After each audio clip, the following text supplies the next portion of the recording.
बाबती आपल्याकडे आज साक्षात श्रीकृष्ण आलेत. मी तुला हात लावून बघू, मला खरंच वाटत नाहीये की आलाय. हो प्लीज हात लावून बघ, पण मला राग आला तर मी तुला अदृश्य करेन. नको नाही, मी श्रीकृष्णासारखा आहे ना, मी साक्षात देव नाहीये, त्यामुळे मी बारीक करू शकणार नाही, ते कठीण आहे. त्यासाठी मी तुला एखाद्या चांगल्या इन्स्ट्रक्टरचं नाव आणि नंबर देऊ शकतो. पण ओके, शूट नंतर शूट घेते मी. नंतर. So you are here.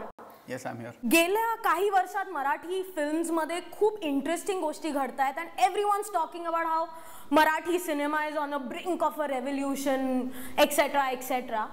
आणि माझं सिनेमावर प्रेम आहे आणि मराठी सिनेमावर त्याहून जास्तीच प्रेम आहे. तुझं आहे ना? मला वाटलं म्हणून तुला बोलवलं. सो मला वाटलं की आपले हे जे सगळे मराठी बंधू भगिनी आणि एक्सेट्रा एक्सेट्रा जे अमेरिकेत आहेत, इंग्लंडमध्ये आहेत, रशियात आहेत, सगळीकडे आहेत, त्यांच्यासाठी मराठी सिनेमाबद्दल थोड्याशा गप्पा, थोडंसं ज्ञान, थोडंसं रिव्ह्यूज वगैरे करायचं, चिटचॅट करायचा मी विचार केला through the digital medium. As an actor तुला काय वाटतं ह्या सगळ्या ट्विटर, फेसबुक, डिजिटल रेव्होल्युशन आणि मराठी सिनेमाबद्दल? दोन वेगळे मुद्दे आहेत. एक तर हा QQ.comचा पहिला मराठी सेलिब्रिटी इंटरव्ह्यू असं मला कळलंय. So it's a great honour. Always a pleasure to work with people who have creativity buzzing around. आणि आत्ता मला असं वाटतं की हेच स्टेटमेंट मराठी सिनेमालाही लागू आहे. इतक्या नवीन कल्पना, इतकी नवीन माणसं, इतकी नवीन वायब्रन्सी येते ना आत्ता की म्हणजे मी काही गेली 50 वर्ष मराठी सिनेमात काम करत नाही, त्यामुळे तेव्हाचा सिनेमा कसा होता आणि आता तो कसा बदलतोय वगैरे ह्यावर भाष्य करायला मी इनकेपेबल आहे, both biologically and experience wise. मला इतकंच वाटतं की आत्ता एक झिंग आहे मराठी फिल्म्सबद्दल दोन्ही माध्यमात, म्हणजे बनवणाऱ्यांच्या मनातही आणि बघणाऱ्यांच्या मनातही. काय असतं, कुठल्याही माध्यमात कधी कधी बनवणाऱ्यांच्या मनात झिंग असते पण बघणाऱ्यांच्या मनात नसते. आणि तुला ही झिंग कम्युनिकेट होते बिकॉज ऑफ हे सगळे social media platform. Exactly, coming to them. Talks to you every day every minute because you connected. म्हणजे फॉर एक्झाम्पल पूर्वी असं होतं की मराठी माणसं जी एकदा परदेशी गेली ती दिवाळीच्या सुट्टीत मायदेशी यायची आणि मग कधीतरी कोणतरी चिठ्ठी लिहायचं, मग ईमेल वगैरे खूपच ॲडव्हान्स असली घरची लोक वगैरे तर ईमेल व्हायची. पण आता ट्विटर आणि फेसबुकमुळे ना असं वाटतं की सगळे सगळ्यांच्या शेजारी राहतात आणि सगळे सगळ्यांना कधी भेटू शकतात, बघू शकतात. त्यामुळे मराठी सिनेमाचं पण शेल्फ लाईफ वाढलंय किंवा वाढेल अशी मला खात्री वाटते. कारण आता तुमचे ते सेलिब्रिटीज लांबचे राहिले नाहीत, तेही तुम्हाला ओ हो ये तो ट्विटर पे है, ओ हो ये तो फेसबुक पे है, मग त्याला लाईक करा, मग कमेंट करा, मग इंटरॅक्ट करा. सो एकीकडे ते खूप आपलेसे झालेत, दुसरीकडे ते खूप ॲक्सेसिबल झालेत आणि असं असल्यामुळेच त्यांची व्हॅल्यू वाढायला लागली. So I think it's a win win situation. मला एखादी गंमत सांग ना. आता दुनियादारी जेव्हा आला तेव्हा everybody was like oh my god, Swapnil Joshi is wow. So and ते इतकं फील झालं कारण ट्विटरवर everybody was going crazy tweeting to you about, म्हणजे तो जो डायलॉग होता तुझी माझी यारी, मग पीप दुनियादारी. सगळे तुला ते फोटोज पाठवत होते थिएटर मधनं. तुला त्यावेळेचे काही इंटरेस्टिंग अनुभव?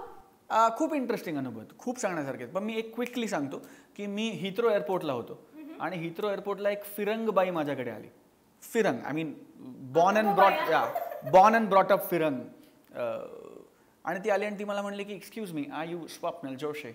म्हटलं की येस. मला आधी वाटलं की कृष्णामुळे ओळखलं की काय, कारण ISKCON and that whole connect, असं खूप एक्सपिरियन्सेस आहेत मला. ते म्हणले की no, friend of mine stays in central London and she showed me one of your Marathi films, दिनी असं तिला नाव आठवेना, पण तिला तो सिनेमा बघितल्याचं आठवत होतं. आणि एका फिरंग बाईने येऊन मला दुनियादारीबद्दल सांगितलं आणि मला असं वाटलं की wow, we going somewhere boss. कारण पूर्वी कसं होतं की असं नाही की पूर्वी चांगल्या मराठी फिल्म्स बनत नव्हत्या, पण आता या प्लॅटफॉर्म्समुळे त्या पोचतायत.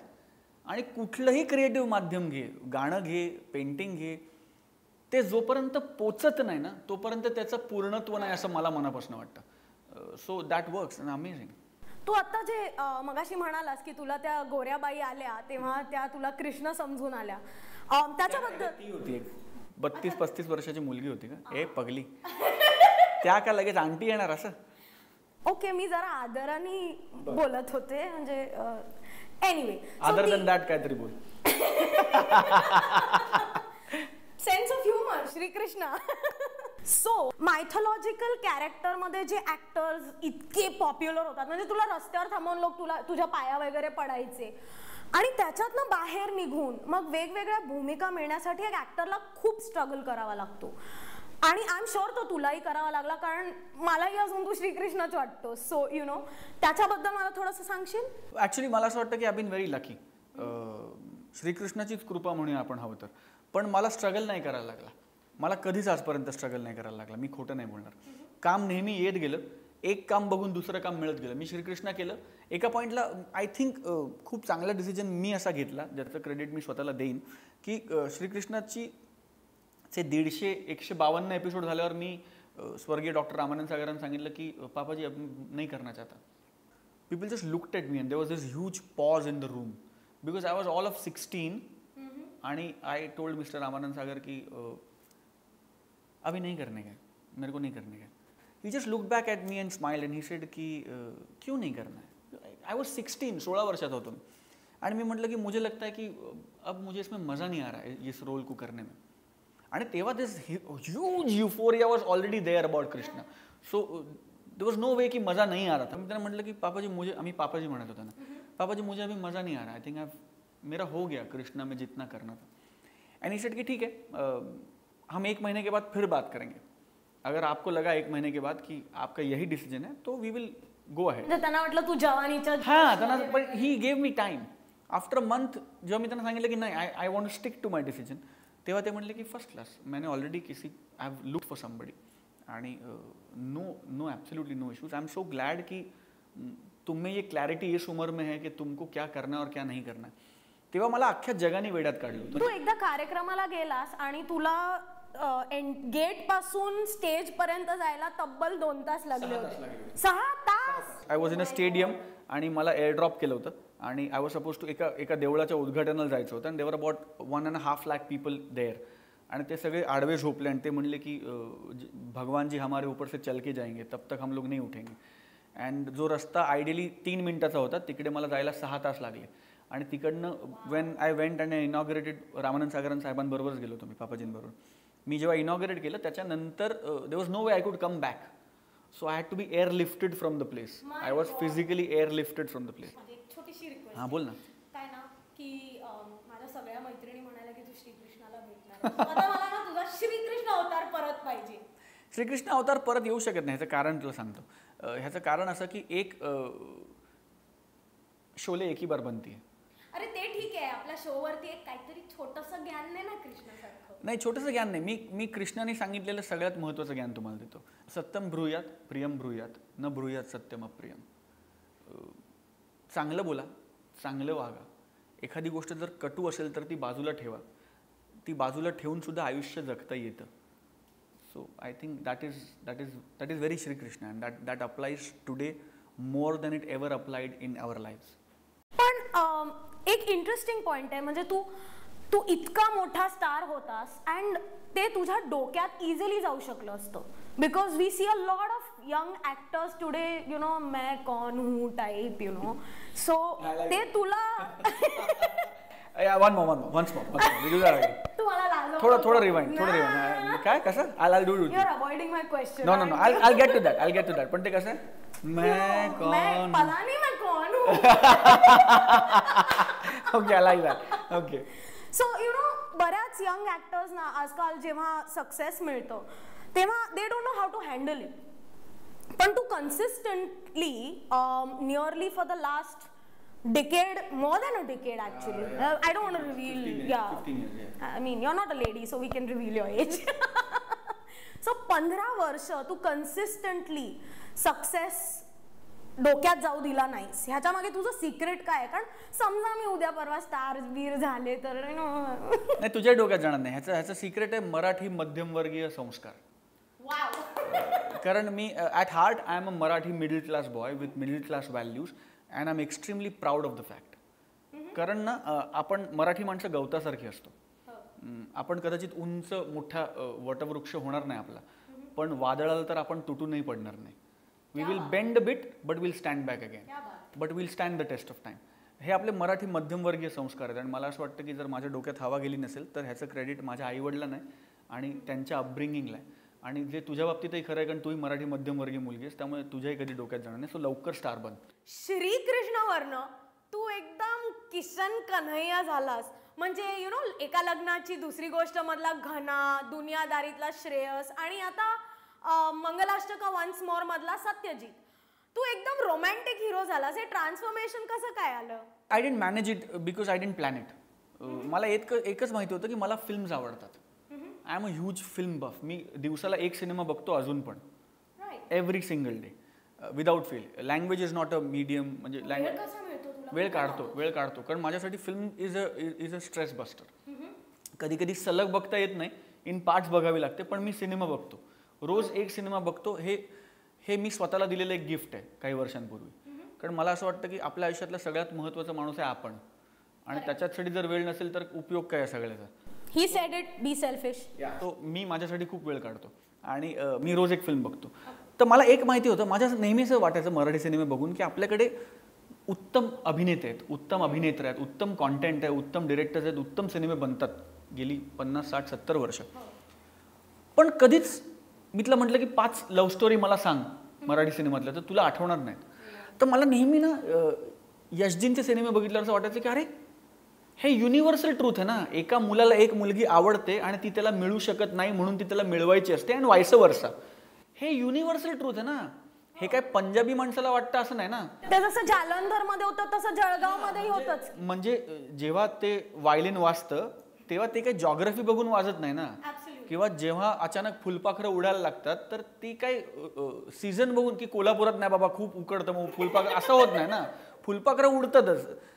एनी कास्ट, एनी क्रीड, any religion, any space, any geography ती उडतात. वायलिन वाजतं, टोपी उडते, हवा सुटते, घंट्या वाजतात, वादळ येतं, हे सगळं होतं ना प्रत्येकाच्या आयुष्यात. मग जर ते दाखवतात तर आपण का दाखवत नाही.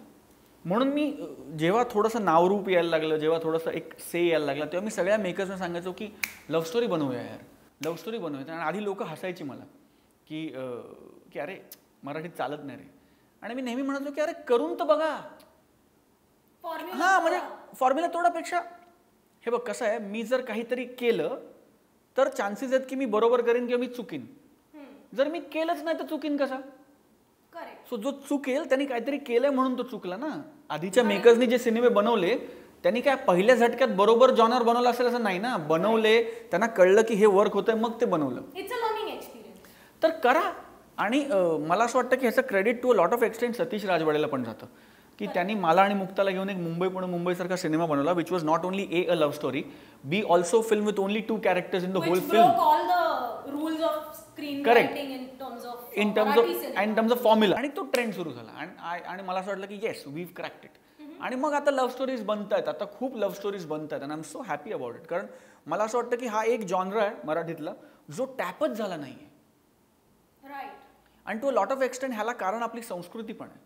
आपली संस्कृती नेहमी रांगड्या माणसांची आहे. आपली संस्कृती जसं त्यांच्याकडे लैला मजनू आहेत, शिरी फराद आहेत, हीर रांझा आहे, तसं मला सांग मराठी तुला कोण आठवतं? बाजीराव मस्तानी एकमेव आहे, पण त्यात मस्तानी नाही आहे. मस्तानी ही मराठी नव्हती. नाही. आणि दुसरं म्हणजे बाजीराव हा वॉरियर होता, ते आपण विसरून तो एकच आपण आपला रोमॅन्स. त्यामुळे आपल्याला आपली अशी लव्ह स्टोरी नाही आहे सांगायला, कारण कधी त्याच्याबद्दल कोणी भाष्यच केलं नाही. तर माझं म्हणणं असं आहे की आता बनवूया ना. 200 वर्षांनी कोणतरी त्याच्यावर भाष्य करेल. आणि आता ऍक्च्युली ज्या फ्रँचाईज मध्ये तू टीव्ही मध्ये आलास आणि खलबली मचवलीस, म्हणजे मला मी चक्क आईला काय बघतेस म्हणून थट्टा करायचे. मी बसून एका लग्नाची दुसरी गोष्ट बघत बसायचे. So I think talking to a younger audience आणि एक यंगर मराठी व्ह्युअरला तू जेव्हा या आर्टकडे वळवलंस, I think it was success. Absolute success. In fact म्हणजे बिकॉज हा डिजिटल प्लॅटफॉर्म आहे, मी सांगेन की एका लग्नाची दुसरी गोष्टचं मेजर क्रेडिट यूट्यूब, नेटफ्लिक्स यांना जातं. ह्यूज म्हणजे एकेका एपिसोडचे 2-2, 3-3, 5-5, 7-7 लाख व्ह्यूज आहेत यूट्यूबवर एकेका एपिसोडचे. आणि विच इज ह्यूज बिकॉज तोपर्यंत सगळे चॅनल जसं रडायचे की मराठी यंगर लॉट मराठी मालिका बघत नाही. आणि एका लग्नाची दुसरी गोष्टचं ह्यूज सक्सेसचं कॉन्ट्रीब्युशन, लायन्स शेअर, सिंहाचा वाटा हा यंगस्टर्सनी उचललाय आणि तो डिजिटल प्लॅटफॉर्मवर फेमस होऊन उचललेला शेअर आहे. सो मला असं वाटतं की पुन्हा एकदा आपण सगळ्यांनी दाखवून दिलं की आम्हाला मराठी टेलिव्हिजन किंवा आम्हाला मराठी फिल्म बघायची नाही असं नाही आहे. आम्हाला आवडेल असं काहीतरी द्या, आम्ही बघू.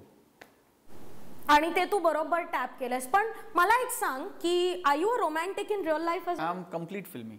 हां, कम्प्लीट. आम्ही complete. I am a huge Shahrukh Khan fan.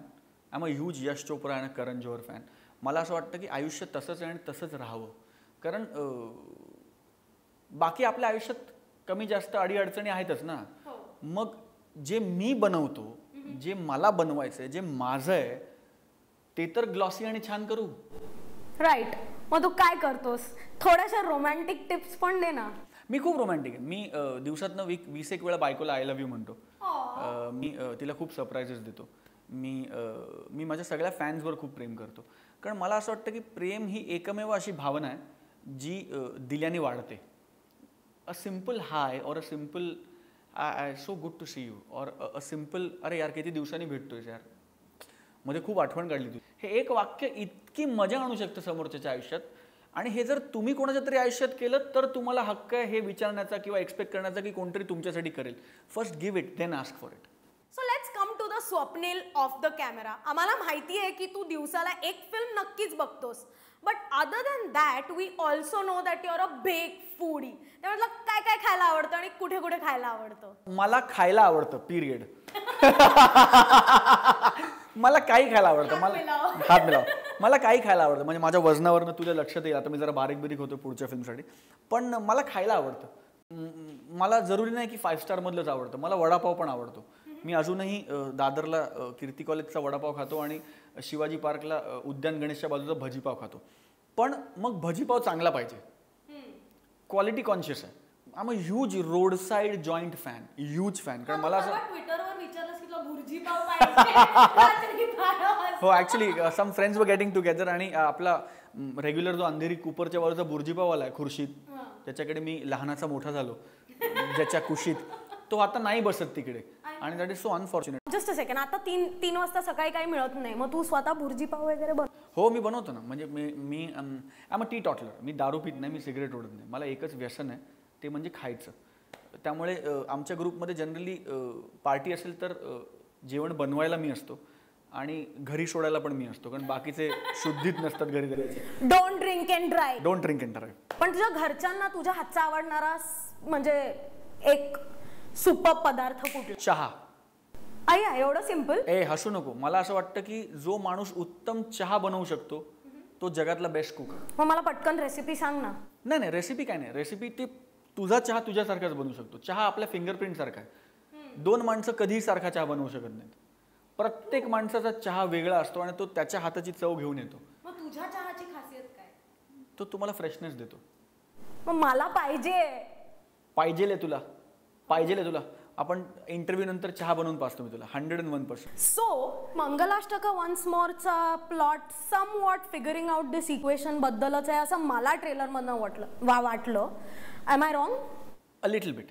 Mangalashtak once more, like the name suggest, प्रत्येक वैवाहिक दाम्पत्याच्या आयुष्यात, प्रत्येक मॅरिड कपलच्या आयुष्यात एक अशी फेज येते where they have to revisit their marriage.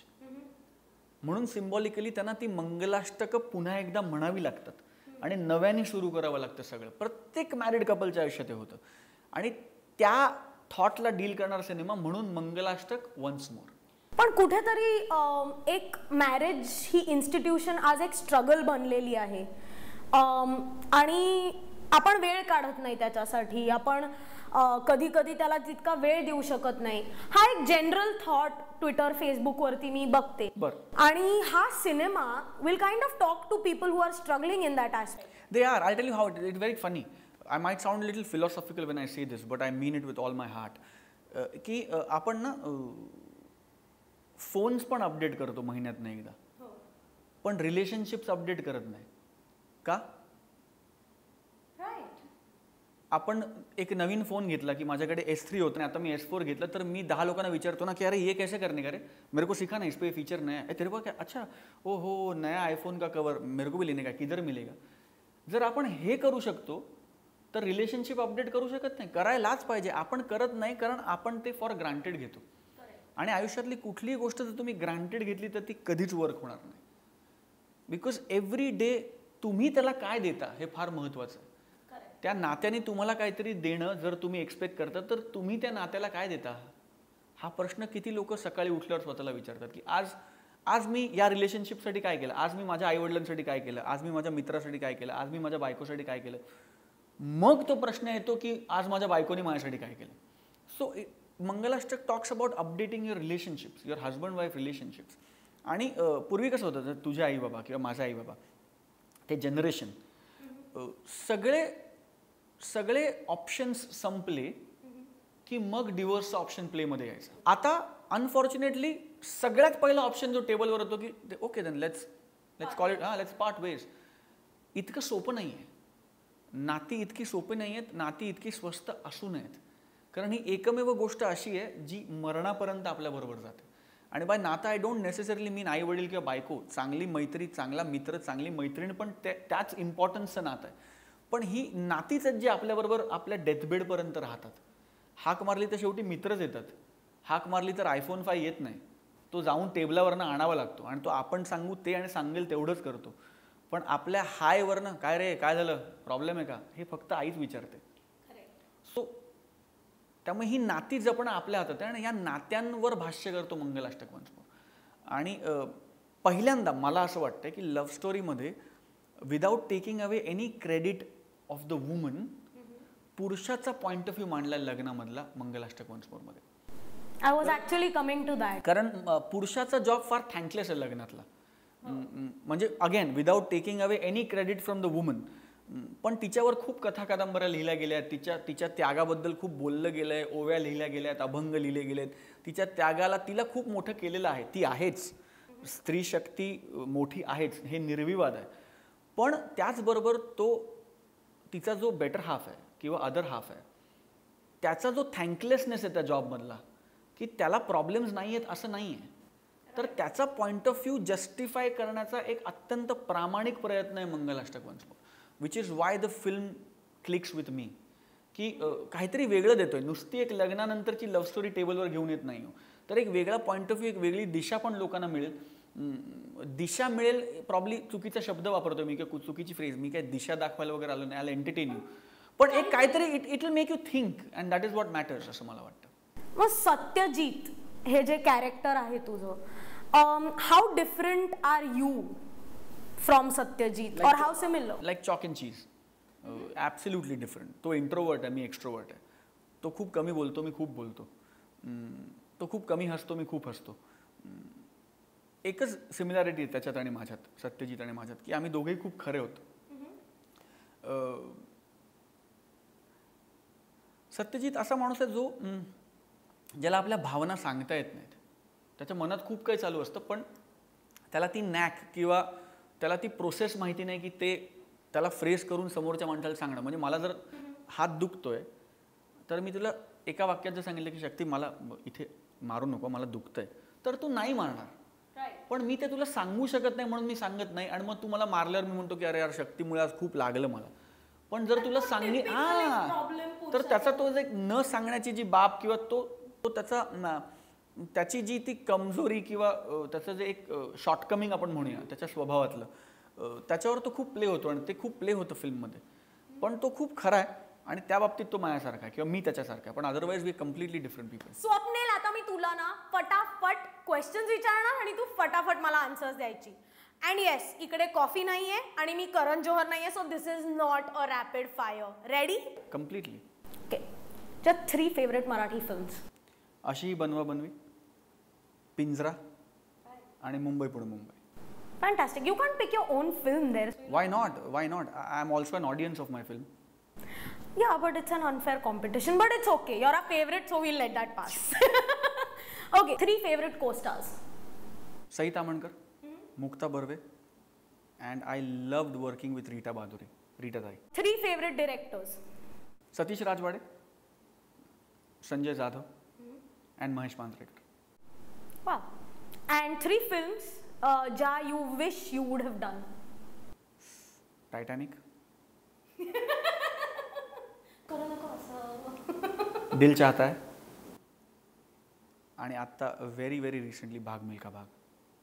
आता तू आम्हाला 3 फिल्म्स दे ज्या आमच्या दर्शकांनी नक्की पाहिल्या पाहिजेत मराठी. मंगलाष्टक वन्स मोर, मुंबई पुणे मुंबई आणि checkmate. Okay, next time Swapnil आला की त्याला अजिबात त्याच्या फिल्मचं प्रमोशन करायला देणार नाहीये मी. पण अशाच आम्ही खूप गप्पा मारणार आहोत आणि तुम्ही सबस्क्राईब करा, कारण श्रीकृष्णांचा आदेश आहे. And show me the love.